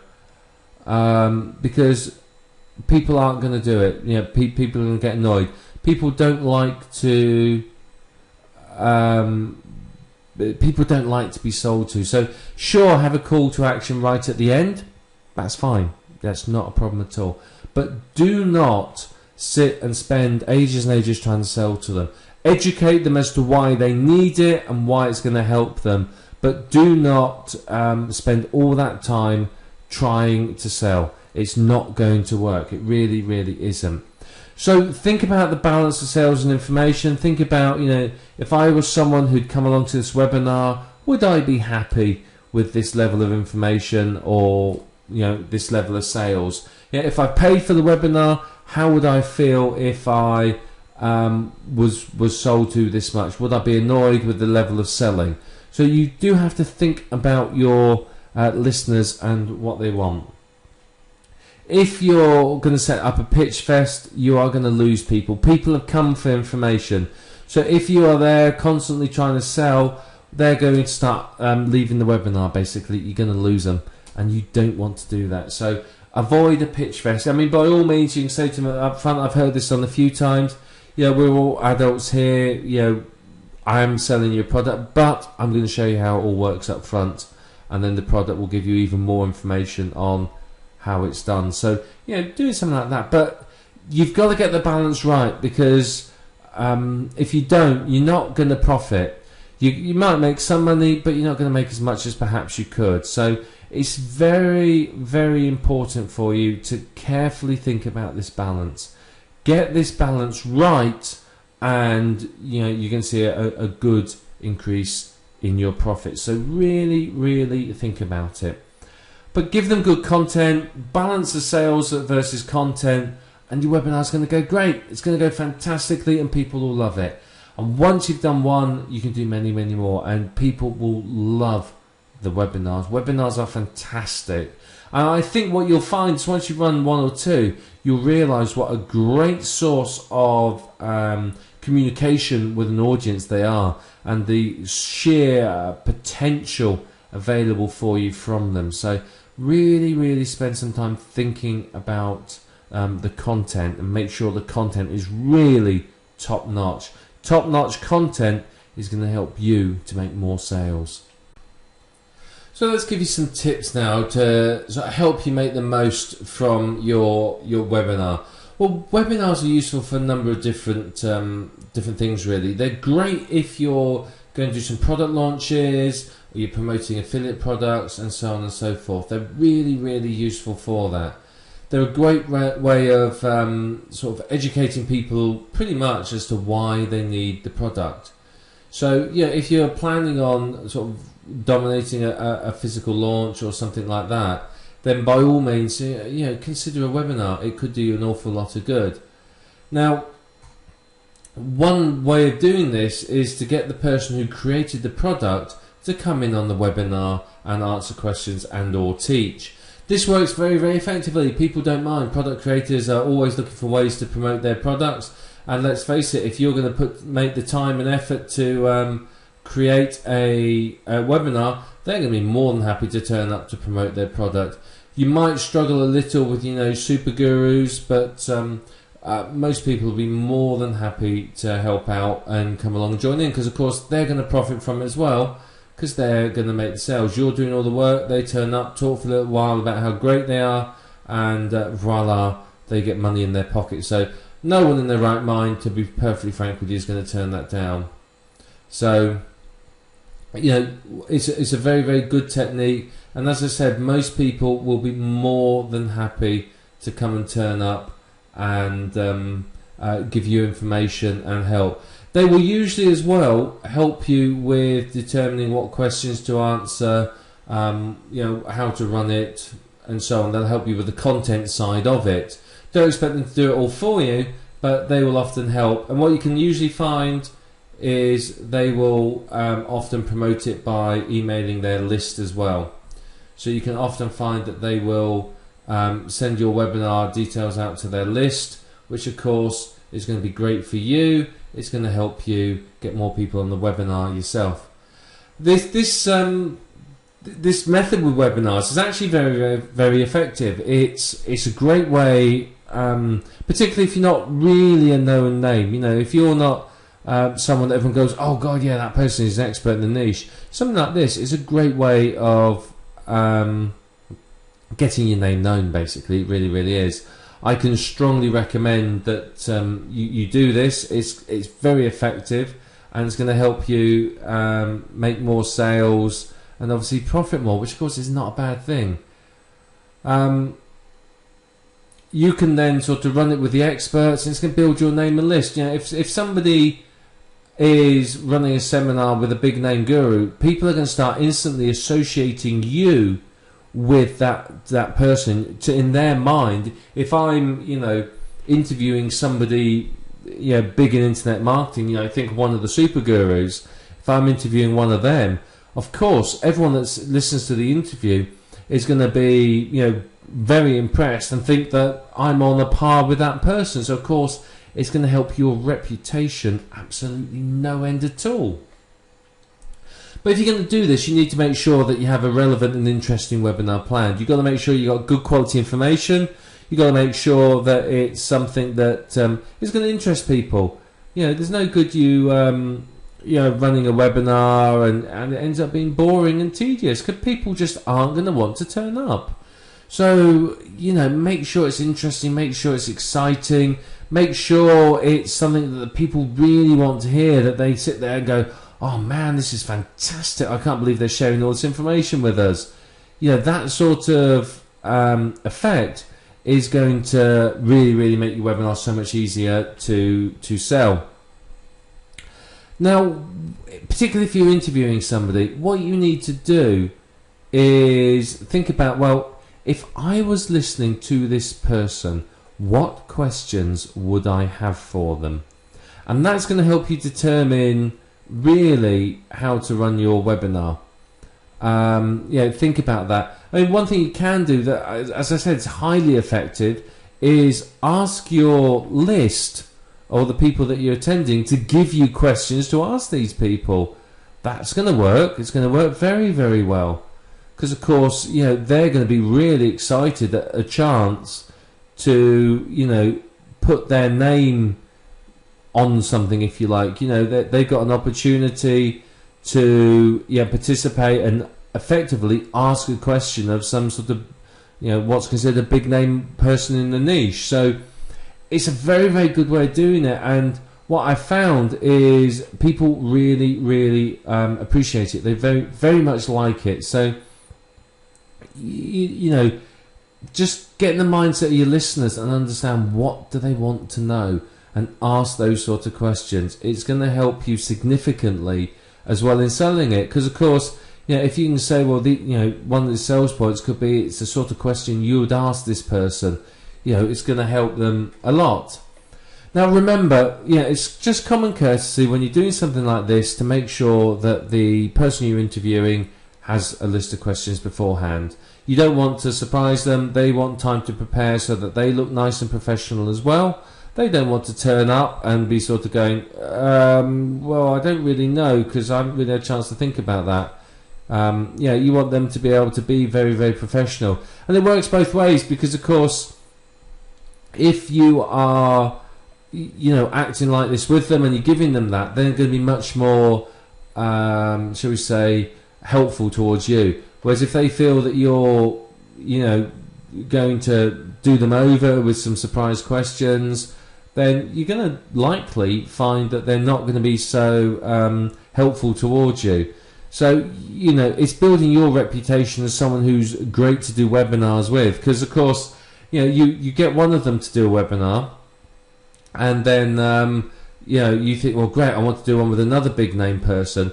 These people talk amongst each other, and what you'll find is that they may sort of say, well, I did a webinar with this, so and so's invited me to do a webinar. What's he like? Is he any good? Should I be doing a webinar with him? And if big guru number 2 has done a webinar with you, and he turns around and goes, oh yeah, he was great. He gave me this great list of questions. He built a big attendees. We made loads of money. It was fantastic fun. That sort of thing is going to sort of encourage other people. So you've got to be professional, not just for your people that are listening to your webinar, but anyone that you've invited in as sort of a guest speaker on it. Now, when it comes to running the webinar, I think this is quite important, is just make sure that everything's working beforehand. Get in there a bit early. It's like if I'm running a seminar, a live seminar, I would always turn up early. Go and have a look, make sure the projector's working, make sure the coffee's laid on, that sort of thing. And that's pretty much what you're doing with this. Is you turn up a bit early, just make sure everything's working, make sure your computer's working, make sure there's enough electricity in the house, make sure you've got a glass of water near you, whatever you need to keep going. You don't want to have to stop halfway through and go, look, really sorry guys, talk amongst yourself, I've got to run to the toilet. Make sure everything's done beforehand. You are potentially going to be sitting there for a couple of hours, so you don't want to have to sort of run off halfway through and let them talk amongst themselves. So just make sure everything's working, make sure the webinar company's up, make sure they're all set, make sure they're all ready for you, and so on and so forth. I am personally slightly paranoid with all this stuff, so I recommend testing everything twice. And the reason being is you're absolutely sure then, you know it's going to work. So just test it and test it again just to be thoroughly convinced. Now, unless you have a super large list, you are going to struggle to get enough people to attend. You may have a very responsive small list, in which case, great, good for you. But you may not. You may not have a list at all. So what you may want to consider is joint venturing with other marketers in order to gain some listeners. But again, if you're doing something like this, you are going to have to make it worth the while. People aren't going to, in general, send out webinar invitations out of the goodness of their heart. Typically, they want something back, and usually it's money. But you need to have some sort of arrangement in place. There's got to be something in there for them. Otherwise, why are they going to help you? If I'm Super Guru A with 200,000 people on my list, why would I send your message out? What's in it for me? So make sure there is something in it for them, and I think that worked very, very well. But I think if you can ensure that you run a professional webinar, it's going to really, really help you. Professional webinars are going to look good, and it's just going to make you look good, and it's going to help you make sales. If it's a very amateurish one with lots of problems and ummings and ahhings and pauses because you're not prepared, it's going to look bad. End of story. It really, really is. So you've got to stop and really, really think about it. You really, really do. So when it comes again to your webinar, make sure you avoid all the background noises as well. Don't have dogs barking, children screaming, etc., etc., because it's going to detract from the webinar and stop people hearing you properly. The excessive background noises detract from the professionality, and people aren't going to be happy with it. They really, really aren't. So, like with recording a video, don't have all the noises in the background. Try and schedule at a time when you know it's going to be quiet. Arrange for people to be out of the house if you need to. Inform them that it's all going to be, you've got to be quiet if you're running a webinar. Lock yourself in a room somewhere and off you go. Now, obviously, you haven't got control over your neighbours, but just try whatever you can do to minimise background noises. The higher the quality of the webinar in sort of professionalism, presentation and content, then the more successful it will going to be, plain and simple. So you are in control of the quality of your webinar, and it's up to you to ensure that it is the best possible webinar ever, and that way you are going to maximize your effectiveness. So switch off your mobile phone when you're running it, unplug your landline, turn your speakers down on your computer. Just make sure there's nothing that's going to distract people. Get your schedule together, your structure for it, and really go for it and deliver the best quality webinar you can.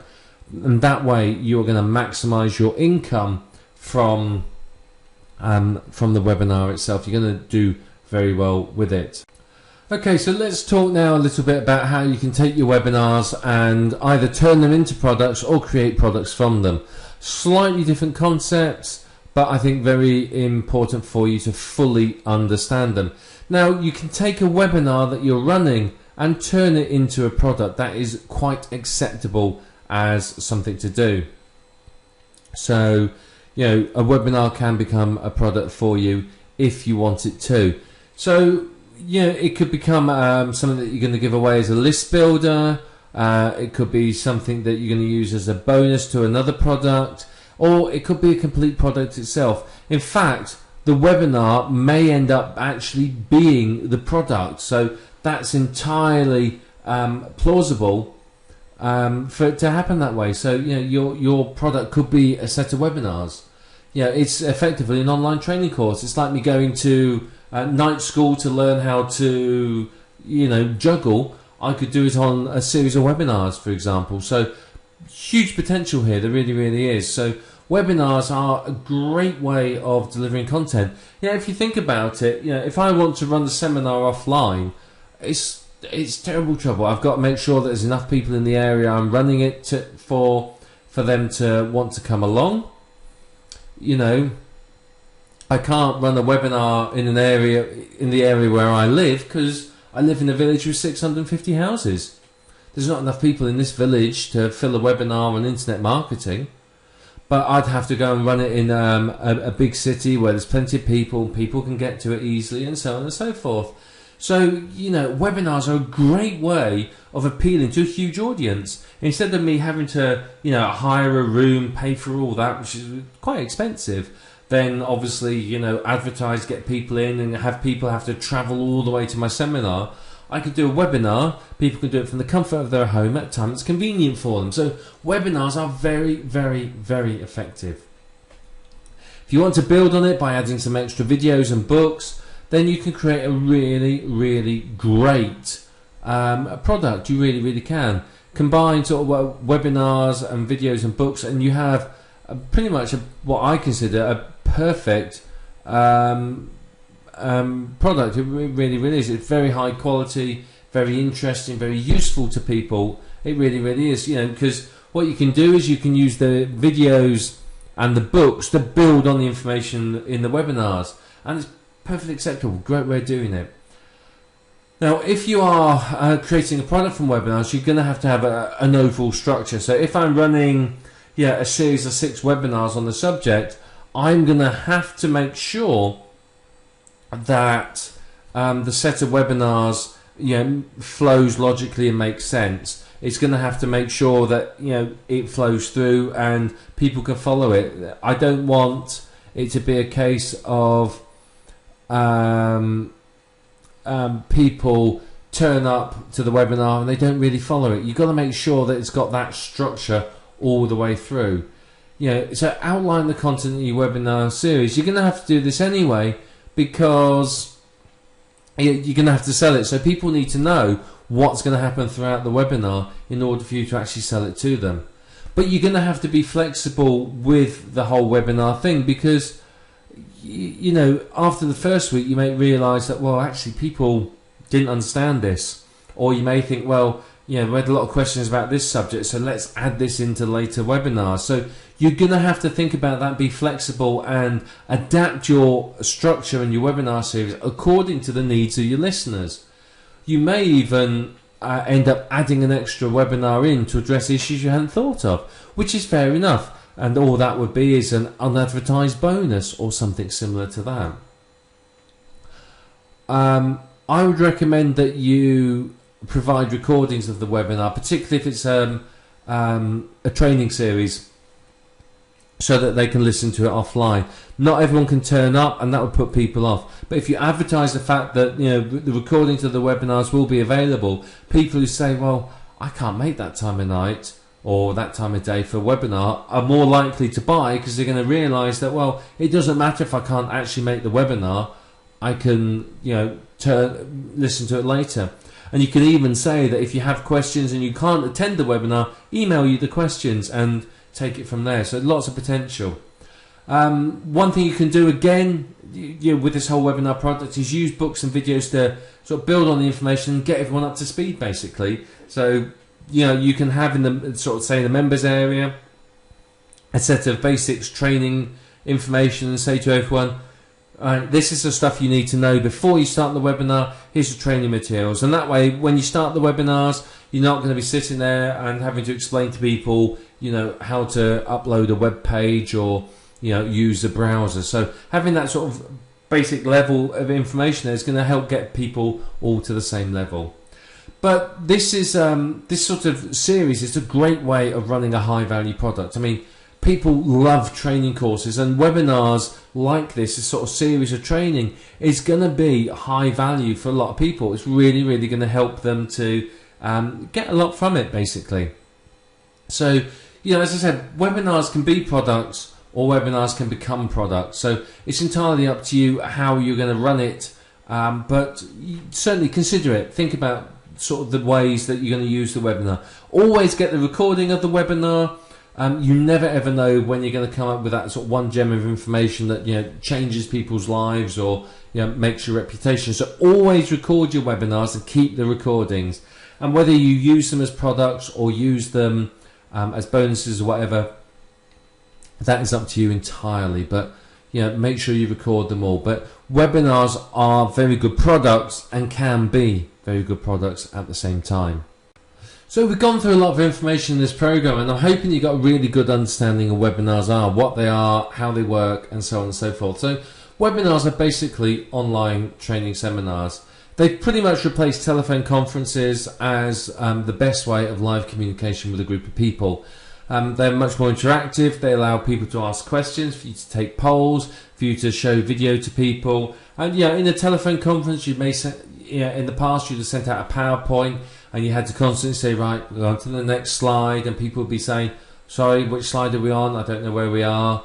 With a webinar, they're looking at videos, a video of your screen so they can see what you can see, so you know that they're all on the right page of the presentation, and you can lead them through where you want them to go. It's a very, very popular form of training, and one that I can very, very highly recommend you using and being a part of. It's very, very good. Webinars, you can either give free webinars to promote products or build expertise or build a list, or you can do paid webinars. Paid webinars are much more, obviously, you're training people to pay to come to the webinar or series of webinars. Which one you do, it's up to you. It depends upon what your objective in business is. Now, a webinar can be a product. Rather than someone saying, well, I'm paying $50 to attend this webinar, the product could be a series of webinars. And then once you run the webinars, the product is simply the recording. So, you've got plenty of options there, really. Webinars can be run to either promote your own products or products as an affiliate. Again, depends upon your objective in business and what you're trying to achieve as to what you would do. But really, for it to be profitable for you, you're going to have a good number of listeners. You're going to have a number of people on there. Running a webinar for 5 or 6 people, unless they're paying you for it, isn't really going to be massively profitable. So you've got to make sure that you get a good number of people in there. So what's your next steps? Right, now, to go on from this here, now, you need to decide on a topic to run the webinar. What subjects are you going to run the webinar on? And it doesn't have to be internet marketing related. It could be anything, any topic at all. Absolutely anything you want. These techniques and this works in any niche. I could run a webinar on rose gardening, keeping hamsters, internet marketing. I could write it on creating blog sites, building a relationship with a list, stargazing, anything. Webinars can be on absolutely anything at all. Once you've done that, you need to outline it. So what I recommend is write down the main points you're going to cover. I'm like pretty much like chapter headings in the book, and then just write down the sort of main points in each chapter, and that's your outline for your webinar. And you're going to use that to sell your webinar, and you're going to use it to talk about the subject. Determine if your webinar is going to be free or paid, and what you're going to be promoting as well. So think about that. Is it going to be free and I'm going to be promoting this product? Is it going to be paid and I'm not going to sell them anything? Determine how it's going to work.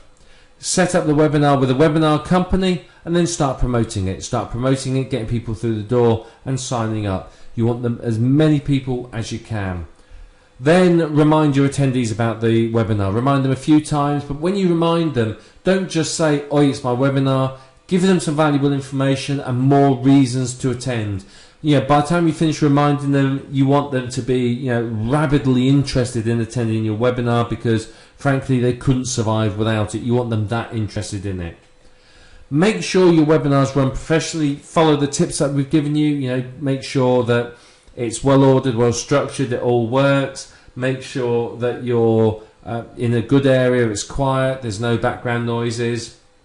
One word of advice. And I forgot to mention this earlier, so this is quite important. If you're doing anything that involves a browser, what I will recommend you, if you're running your webinar and you're showing them your browser and your screen like that, create a new account, a brand new account on your computer and go into there to do it. You don't want people to see your browsing history. If I go to Firefox and I start typing a domain name, it comes up with domains that I visited. I don't want people to see that information. I don't want them to see user IDs or anything like that. So, if you use Windows, it's very, very simple. You just create a new user profile and you use that one for your webinars.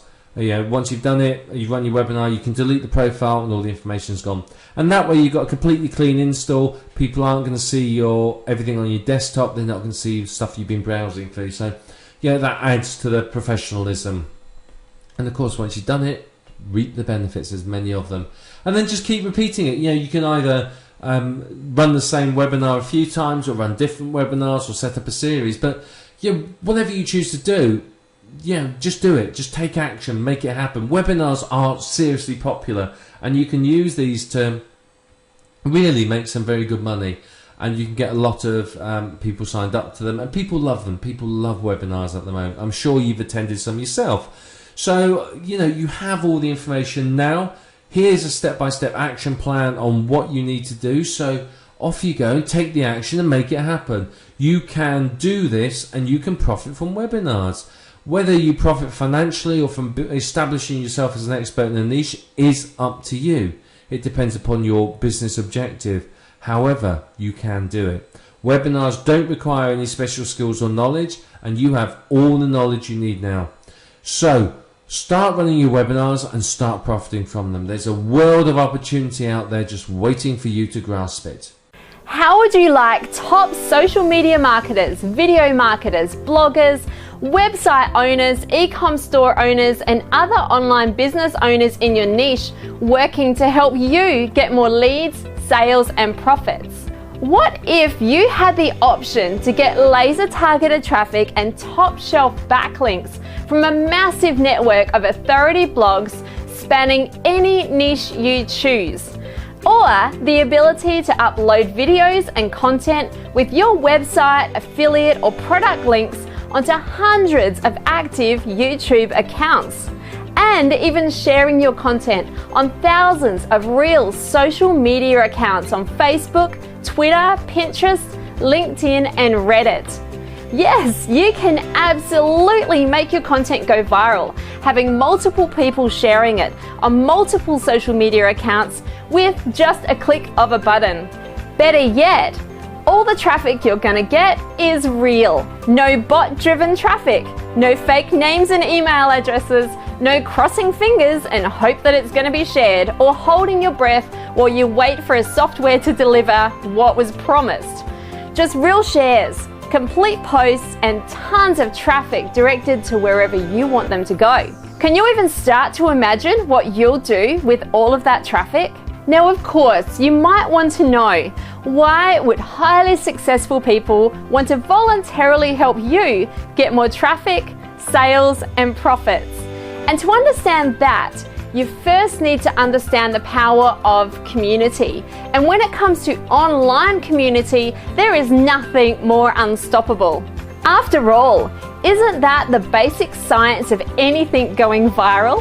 Person A shares something with person B, who then forwards it to person C, D, and E, and before you know it, you have an entire community of like-minded people all drawn together over a common idea, belief, or interest. You see, I've been in this industry for more than a decade now.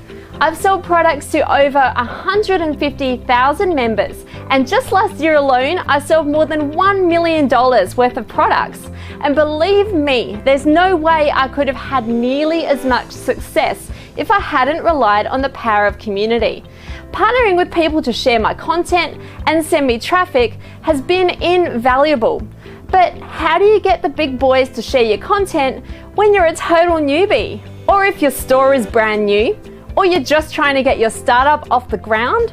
Or there's a killer affiliate promotion that you want to promote, but you just need more reach? Well, that's why I created Traffic Ivy, and why many of the industry's most successful marketers are already members, with many more joining by the minute. Now, let me quickly tell you how to use Traffic Ivy to get real traffic to your offers today. All you need to do is choose your traffic points package below, log into your members area, and tell us where to send your traffic. We can post on people's blogs, social media accounts, display banners on blogs and websites, or upload your videos to our network of YouTube accounts. So you can get ready to see an ever-growing stream of real traffic. Get real social shares across Facebook, Twitter, Pinterest, and all ready to go when you need it. As your traffic is delivered, you'll get direct links to every Twitter post, every article share, and every YouTube video and Facebook post to see exactly where your content has been displayed. Then you're able to leave feedback. You can leave a rating, you can comment in our community-based rating system, so only the best traffic sources stay active. But I said free traffic, right? So what happens if you want more traffic than you have points? You see, that's where community really kicks in. You simply connect your social media accounts and websites. You earn points for sharing relevant community content, and then you spend your points on targeted traffic to your offers. And when you join today, you'll also get access to our Marketing Kickstart training area with best practice guides, easy to follow online business training, and an invitation to join our weekly live training calls and vibrant Facebook community. And this is all included in the low one-time price that you'll see below.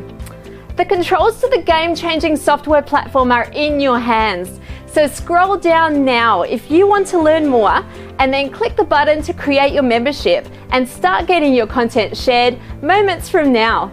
I'll give you a full 30 days to use this system and get as much traffic as you'd like. And if you're not thrilled with the results, you can let our team know and we'll refund your money. There's absolutely no risk for you and a whole lot of traffic to gain. So if you've seen even a glimmer of possibility for how you could use this traffic, then click below and I'll see you in the members area.